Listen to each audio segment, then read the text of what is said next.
अब ये भी है कि भाई 7 तारीख को उसका कार्यकाल पूरा हो रहा है। अब जब पूरा हो गया कार्यकाल तो उसके बाद तो न विधायक है, न कोई मंत्री है, कुछ भी नहीं है।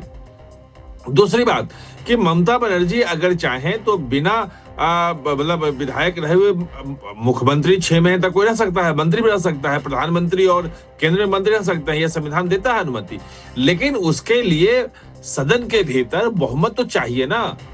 अब जो पुराने विधानसभा में उनकी बहुमत थी, वो सारे विधायक तो हार गए। अब तो केवल 80 विधायक हैं। कल उन्होंने मीटिंग बुलाई थी, उसमें भी 70 के बुलाए थे, 10 गायब हो गए थे। तो अब ऐसे में ये ममता बनर्जी की हठधर्मिता थी और ये एक स्वाभाविक प्रक्रिया था कि उनको बर्खास्त कर दिया गया, बात खत्म। अब जो है परसों जो है नए मुख्यमंत्री वहां शपथ लेंगे और उसके बाद कामकाज शुरू हो जाएगा। सर हम जो है अजय सर से भी सवाल लेना चाहेंगे। सर आपसे भी समझना चाहूँगी, हालांकि नीलू सर ने पूरा इसमें डिटेल में बताया है, लेकिन आपसे भी समझना चाहूँगी कि जिस तरीके से ममता बनर्जी अभी तक बयान देती रही कि मैं सड़क पर उतरूंगी, लड़ाई लड़ूंगी और जो है मैं इस्तीफा नहीं दूंगी, लेकिन इस बीच ये बड़ा फैसला जो है ममता बनर्जी की पार्टी को और ममता बनर्जी पर कितना प्रभाव डाल सकता है? नहीं, जैसा हम सर ने कहा कि हठधर्मिता है। पहली बार भारतीय राजनीति इतिहास में ऐसा हुआ है कि किसी मैंडेट के खिलाफ राज्यपाल को इस तरह की कार्रवाई करनी पड़ी है कि आपके मंत्रिमंडल को बर्खास्त करना पड़ा है। तो मतलब ये पहली घटना है और ये जनादेश का अपमान है और भारतीय लोकतंत्र का भी अपमान है। आप जीत गई तो बहुत लोकतंत्र अच्छा है, आप हार गई तो अपने हिसाब से आप लोकतंत्र को नहीं चला सकती। आप पिछले 15 साल से पश्चिम बंगाल की मुख्यमंत्री थी, तो आपको जनता ने जनमत दिया था, भारतीय जनता पार्टी विपक्ष में बैठी थी। तो इस तरह की राजनीति हठधर्मिता है और ये साबित करने की कोशिश कर रही है, इनके व्यवहार में ही है। इनकी पूरी राजनीति सियासी पारी को आप देखेंगे तो ये अलग तरीके की राजनीति करती है हमेशा। मतलब एक तुनुक मिजाजी टाइप का जो व्यवहार है, वो व्यवहार राजनीति में और इस पद पे शोभा नहीं देता है। आप एक मतलब आप समझिए कि 75 साल के भारतीय इतिहास जो आजादी के बाद का लोकतंत्र है, उसमें आप आज ने काला अध्याय लिखवा दिया आपने कि एक राज्यपाल को आपको मैंडेट के खिलाफ आपने इस्तीफा नहीं दिया जाकर लोक भवन जाकर, तो आपको बर्खास्त करना पड़ा। अब जनता के बीच लड़िए, किसने रोका है? अब जाइए जनता के बीच लड़िए, इंडी गठबंधन को जितना आगे ले जाना है आगे कीजिए, लेकिन आप जो जनादेश है उसका अपमान मत कीजिए। ये प्रोसेस है और ये संवैधानिक प्रक्रिया है और इसीलिए ये सारे प्रावधान है हमारे संविधान में कि भाई अपने हिसाब से आप नहीं चला सकते। बिल्कुल इस बात को समझना चाहिए। ममता बनर्जी की ये छवि को ही धूमिल करता है, इस तरह के व्यवहार जो है ममता बनर्जी के छवि को ही धूमिल करता है। इससे भारतीय जनता पार्टी को ही फायदा होगा। आप इस तरीके की राजनीति को बढ़ावा देने का मतलब क्या है? आप आने वाली पीढ़ियां या समाज या जो कुछ भी है वो भारतीय लोकतंत्र के लिए अच्छा नहीं है, संकेत सही नहीं है। तो आपको समझना चाहिए कि आपको आगे भी राजनीति करनी है, भतीजे को आगे करना है। अभिषेक बनर्जी को आप आगे लाना चाह रही है, लाई भी है, लेकिन इस तरह की राजनीति को कौन पसंद करेगा? आपके समर्थक भी आज की तारीख में जो भी बच गए हैं वो भी आप इस तरह के रवैये को नहीं पसंद करेंगे। तो इस तरह का व्यवहार राजनीति में, भारतीय सियासत में सही नहीं है। जी बिल्कुल। एक बार फिर से हम नीलू सर के पास जाएंगे और सर आपसे समझना चाहूंगी कि 2029 में लोकसभा चुनाव है, उससे पहले जो है यूपी का चुनाव है, तो उस पर जो है कितना प्रभाव पड़ने वाला है, इसका फायदा जो है बीजेपी को कितना मिलने वाला है, या फिर अगर मैं समझना चाहूँ आपसे कि टीएमसी को इसका कितना नुकसान होगा?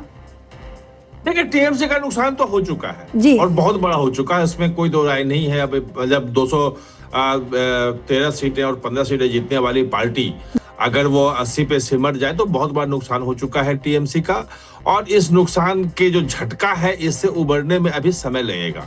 मुख्यमंत्री जो थी ममता बनर्जी, वो अब विधायक भी नहीं है, यानी कि सदन में विपक्ष के नेता भी वो नहीं रहेंगे, तो विपक्ष का नेता वहाँ कौन बनता है वो भी देखना पड़ेगा। वो आगे कैसी पॉलिटिक्स करती है वो देखना पड़ेगा। हाँ, एक बात जरूर है कि जिस ढंग से आप देखें कि 2024 में जब लोकसभा चुनाव में भाजपा को झटका लगा था, जी 240 सीटों पे सिमट गई थी, तो विपक्ष के जो हौसले थे बहुत बुलंद थे और ये लगा था कि अब ये मोदी सरकार और प्रधानमंत्री मोदी की लोकप्रियता का एक गिरावट का दौर है और अब भाजपा को परास्त कर सकेंगे। लेकिन उसके बाद आपने देखा कि जिस ढंग से महाराष्ट्र में, जो हरियाणा में, दिल्ली में, फिर बिहार में और अब पश्चिम बंगाल में जिस जी ढंग से जीत दर्ज की है भाजपा ने, एक के बाद एक, और परास्त कर दिया, आसाम में भी जीत गए, तीसरी बार जीत गए, तो वो विपक्ष के मनोबल जो है वो बहुत ही कमजोर है। जो अगला चुनाव, जो बड़ा चुनाव अगर आप कह सकते हैं जिसमें लोगों की नजर होगी, वो उत्तर प्रदेश तो है ही, पंजाब भी है, जी क्योंकि पंजाब में आम आदमी की सरकार है, उत्तर प्रदेश में तो भाजपा जो है तीसरी बार सरकार बनाने के लिए लड़ेगी। तो ये बहुत महत्वपूर्ण चुनाव है और उसकी जो है मतलब कह सकते हैं कि तैयारी भी शुरू हो गई है। अब अगले आने वाले कुछ दिनों में आप भाजपा में देखेंगे उत्तर प्रदेश में मंत्रिमंडल में कुछ नए चेहरे भी दिख सकते हैं। जी जो पंकज चौधरी अध्यक्ष हैं, उनकी पूरी टीम नहीं आ सकती है। और पंजाब में जो है वो एक बार भाजपा तो ऐसे कभी मजबूत नहीं रही। अब देखना होगा कि वहां अकाली के साथ दोबारा गठबंधन होता है, नहीं होता है, अकेली जाती है भाजपा। कांग्रेस वहां मजबूत निश्चित रूप से रही है, अकेले दम पे सरकार बनाती रही। पिछली बार चन्नी की सरकार थी, उनके यहाँ अमरिंदर सिंह भी वहां मुख्यमंत्री रहे हैं उन्हीं सरकार में। खैर अमरिंदर सिंह अब बाहर हैं, तो वहां का जो पंजाब का जो इलेक्शन है वो इंटरेस्टिंग होगा कि भाजपा जो इतना बड़ा मनोबल है इनका और जो इनकी रणनीति है जिसके कारण विपक्ष धराशायी हो जाता है, वो पंजाब में कुछ गुल खिला पाता है या नहीं। और जो मणिपुर में भी, जो मणिपुर की हिंसा थी, उसके बाद पहली बार चुनाव वहां भी होना है और उत्तराखंड में भी चुनाव होना है, तो इन राज्यों में वो अपनी सरकार बचा पाती है नहीं, वो देखना होगा। लेकिन निश्चित रूप से जो पश्चिम बंगाल, बिहार, पश्चिम बंगाल, महाराष्ट्र, दिल्ली, एक के बाद एक जो भाजपा को जीत, और जीत ही नहीं, ऐतिहासिक जीत, जी बिल्कुल, बड़े मार्जिन से जो जीत हुई है। और ये एक भाजपा का मनोबल और उसके कार्यकर्ता जो हैं वो ज्यादा बड़े मनोबल के साथ जाएंगे। तो देखना होगा कि क्या होता है। लेकिन हर चुनाव अलग होता है, हर चुनाव के अपने अपने समीकरण होते हैं। अभी 7-8 महीने देरी है और कई बार जो है समीकरण चुनाव के दौरान, प्रचार के दौरान बदल जाते हैं, कोई मुद्दा उछल जाता है। तो क्या मुद्दा होगा, किन मुद्दों पे चुनाव होगा, उस पर सारी चीजें निर्भर करेंगी। बिल्कुल सर। मैं सर आपसे एक सवाल जानना चाह रहा हूँ कि ये बंगाल में हिंसा का दौर क्यों नहीं रुक रहा है? कल परसों जनादेश आने के बाद पश्चिम बंगाल में अब भारतीय जनता पार्टी एक तरीके से अप्रत्याशित, मतलब अप्रत्यक्ष रूप से भी सरकार में है, फिर भी ये हिंसा का दौर रुकने का नाम नहीं ले रहा है। शुभेंदु अधिकारी के पीए की हत्या हो जाती है, कार्रवाई उस स्तर पे नहीं हो पा रही है। ऐसा क्या अड़चन है? क्या आपको नहीं लगता है कि क्या ये पुलिस में अभी भी ममता बनर्जी के जो अधिकारी हैं या उनके पैठ के लोग हैं, उसका असर आपको दिखाई दे रहा है इसमें? नहीं, देखिए, अगर आप हिंसा की चीजों को समझेंगे तो उसके पीछे एक कारण ये होता है कि अपराधी हिंसा वहां, अपराध वहां ज्यादा करते हैं जहां पे वो बेखौफ होते हैं कि बच निकल सकते हैं, उनके ऊपर कार्रवाई नहीं होगी।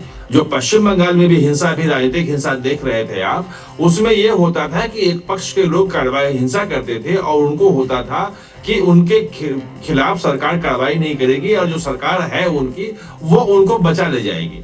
अभी जो है वो नई सरकार आई नहीं है। शुभेंदु अधिकारी बने या जो भी वहां पे मुख्यमंत्री बनेगा, मुख्यमंत्री शपथ लेने के बाद उसके हाथ में कमान आएगी और कमान आने के बाद अगर आप देख लें कि शुभेंदु अधिकारी के जो पीए के हत्या हुई है या बाकी जो हिंसा की घटनाएं हो रही हैं, उसमें जो आरोपितों को पकड़ा जा रहा है, उनके खिलाफ चार्जशीट हो, कार्रवाई हो, वो जेल में रहें, उनका अगर वो पुलिस के ऊपर अगर हमला करते हैं तो इनकाउंटर भी उनका हो सकता है। ये तमाम चीजें जब होंगी तो धीरे धीरे हिंसा का दौर रुकेगा। ये बहुत कड़ाई से हमने तो उत्तर प्रदेश में देखा है कि उत्तर प्रदेश में हिंसा जो होती थी, बिहार में भी हिंसा होती थी, 2005 के इलेक्शन तक होती थी और बाद में भी कई बार हिंसा का दौर शुरू हो जाता है वहां पे बीच बीच में। लेकिन जब कड़ाई से जब पुलिस निपटती है, सरकार निपटती है, तो हिंसा का दौर रुकने में थोड़ा समय लगता है। अभी एक गैप है। आप वहां पे ममता बनर्जी हार चुकी हैं, वो घर में हैं। जो डीजीपी है चुनाव आयोग का, आपने देखा है कल उन्होंने कहा डीजीपी को और सरकार को निर्देश दिया कि भाई आप वहां गश्त कीजिए, समय से इलाकों में जो हिंसा हो रही है उसको रोकिए, कड़ी कार्रवाई कीजिए। लेकिन एक जब मुख्यमंत्री आ जाएंगे, गृह मंत्री आ जाएंगे, हो सकता है कि वहां अभी जो पुलिस प्रशासन है, डीजीपी है, बाकी जगह है, वो चुनाव के दौरान सस्पेंड किए गए थे। अब वो थानाध्यक्ष तक बदल दिए गए थे, जो पुराने थे वो हटाए गए थे कि निष्पक्ष चुनाव हो सके। अब नई सरकार जब आएगी तो फिर वो नए सिरे से सब चीजों को कैसेगी। तो मुझे लगता है कि जो एक मैंने जो गृह मंत्री अमित शाह का भी जितना भी वहां सुना है, जो शुभेंदु अधिकारी का भी सुना है, बाकी लोगों का सुना है, उसमें हिंसा रोकने का जो है इनका सबसे ऊपर है कानून व्यवस्था जी, क्योंकि महिला सुरक्षा जो है कानून के साथ जुड़ा हुआ है और इनके एजेंडे में जो संकल्प पत्र है उसमें सबसे ऊपर में था। तो मुझे लगता है थोड़ा समय लगेगा, अभी हिंसा का दौर है, लेकिन हाँ जितनी हिंसा होती थी 2021 में हुई थी, 19 में हुई थी, उसके पहले जो हिंसा हुई थी 16 में हुई थी, उतनी हिंसा अब इस बार नहीं है। लेकिन हिंसा तो हिंसा है, एक भी जान अगर गई तो वो गलत है। जितने भी चीजें हो रही हैं, बम फट रहे हैं या कुछ भी हो रहा है तो गलत हो रहा है, गोलियां चल रही हैं, हमले हो रहे हैं, ये रोकना जरूरी है। और मुझे लगता है कि नई सरकार के आने के बाद इस पे रुकेगा और जिन लोगों ने किया है, चाहे वो किसी पार्टी को हो, उनके खिलाफ अगर कार्रवाई हुई बिना किसी भेदभाव के, तो ये हिंसा का जो परंपरा है, एक संस्कृति हो गई वहां पे राजनीतिक हिंसा की, उस पर रोक लगेगी। एक सवाल सर आपसे मेरा, चूंकि आपका बहुत दशकों का अनुभव है पत्रकारिता के, उसमें गृह मंत्री अमित शाह को जिस तरीके से पर्यवेक्षक बनाया गया है, तो इसके पीछे की रणनीति बीजेपी का क्या है कि भाई इतने बड़े, मतलब मुझे तो नहीं ख्याल आ रहा है कि गृह मंत्री अमित शाह किसी राज्य के बड़े मतलब पर्यवेक्षक के तौर पे जब से केंद्र में मंत्री बने हैं उसके बाद ये बीजेपी का निर्णय को आप किस रूप में देख रहे हैं? क्या इसके पीछे के पीछे रणनीति है? नहीं, रणनीति नहीं है। दरअसल ये है कि पश्चिम बंगाल जो है वो अमित शाह के लिए महत्वपूर्ण है।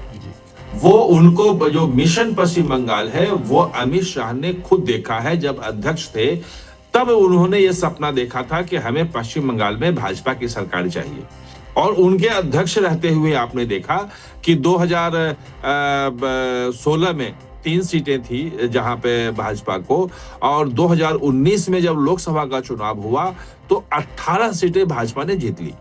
40% वोट पहुंचा दिया, 10% से लगभग 40% के आसपास वोट पहुंचा दिया था। तो ये उनके उसमें है। दूसरी बात ये है, महत्वपूर्ण ये है कि जो घुसपैठ है बांग्लादेश से जो हो रहा है, अवैध घुसपैठ, वो रास्ता सिर्फ और सिर्फ पश्चिम बंगाल में बचा हुआ है, क्योंकि वहीं से घुसपैठ हो जाते हैं। आसाम में रुक गया है, त्रिपुरा में रुक गया है, त्रिपुरा वैसे भी दूर पड़ता है, लेकिन यहाँ पे 400 किलोमीटर की फेंसिंग नहीं है। वहां से लोग आते हैं, जाते हैं, वहां से घुसपैठ करके अब जो सीमावर्ती इलाके हैं, 24 परगना, मालदा, मुर्शिदाबाद, वहीं उनका आप देखें जितने भी आधार फर्जी मिल रहे हैं, राशन कार्ड मिल रहे हैं, इन्हीं जगहों से बनते हैं, और वो लेकर के वो दिल्ली से लेके, बेंगलोर से लेके पूरे देश में फैल रहे हैं। तो वहां पे मजबूत करना, और अमित शाह को के नाम पे, अमित शाह पे भरोसा करके दिया है लोगों ने, प्रधानमंत्री मोदी और अमित शाह पे, कि वो घुसपैठ भी रोकेंगे, महिलाओं की सुरक्षा भी करेंगे, जो दो चुनावी वादे किए हैं वो पूरा करेंगे।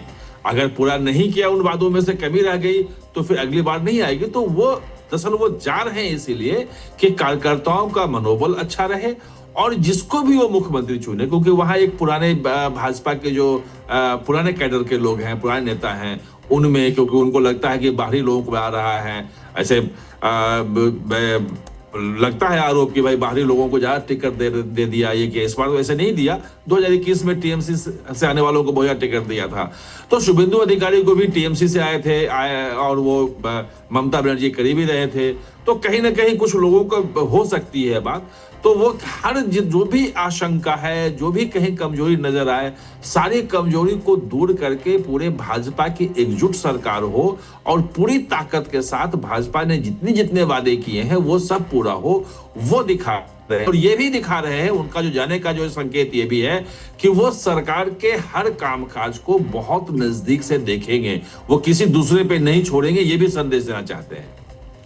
सर हमारे दर्शक का एक कमेंट है जो मैं लेना चाहूँगी, बिल्कुल आपका उस पर एडवाइस लेना चाहूँगी। उन्होंने लिखा है कि क्या ममता को किसी भ्रष्टाचार के खुलासे का डर है, क्या इसी वजह से वो ऐसा कर रही हैं? देखिए, ममता बनर्जी के मतलब भ्रष्टाचार खुलासा क्या, वो तो भ्रष्टाचार के बहुत सारे आरोप लगे हैं, सीधे उन पे नहीं है कोई भी, जी। लेकिन बाकी लोगों पे है। पार्थो चटर्जी के यहाँ से जी। तो 50 करोड़ रुपए बरामद हुए थे, 10 किलो सोना मिला था उनके यहाँ से। जी। वहां पे जो कोयला चोरी घोटाला है लगभग 27-28 करोड़ का है, और उस घोटाले में आईपैक जो संस्था जो फंसी, जो पैसे गए थे वहां तक, वो उसी घोटाले के पैसे थे। अभिषेक बनर्जी के ऊपर भी आरोप लग रहे हैं घोटाले के। 2600 शिक्षकों की नौकरी, 26,000 टीचरों की नौकरी चली गई, भर्ती में घोटाला हुआ था। तो घोटाले के तो बहुत सारे आरोप वहां पे हैं, लेकिन हाँ, एक बात जरूर है कि सीधे ममता बनर्जी के ऊपर कि किसी घोटाले में बात हो, ये नहीं है। उनके जो लोग हैं, जो मंत्री हैं, वो घोटाले में रहे हैं, क्या फैसले हुए देगा। इसलिए आप एक चीज ध्यान दीजिए आप लोग कि जिस दिन चुनाव का परिणाम आया, उस दिन वहां पे चीफ सेक्रेटरी ने एक आदेश जारी किया, और वो आदेश बहुत महत्वपूर्ण है। वो सिंपल आके चला गया, लेकिन वो महत्वपूर्ण इसलिए है कि उन्होंने कहा कि जितनी भी फाइलें हैं, जितने दस्तावेज हैं, सब सुरक्षित रहेंगे, सब लॉक किए जाएंगे, कोई कहीं से हटेगा नहीं। यानी कि जितने भी फैसले हुए हैं, चाहे वो रोड कंस्ट्रक्शन हो, चाहे ट्रांसफर पोस्टिंग हो, चाहे जितने भी फैसले आप कह लें, वो सब फैसले जो हैं नई सरकार के स्क्रूटनी में होंगे।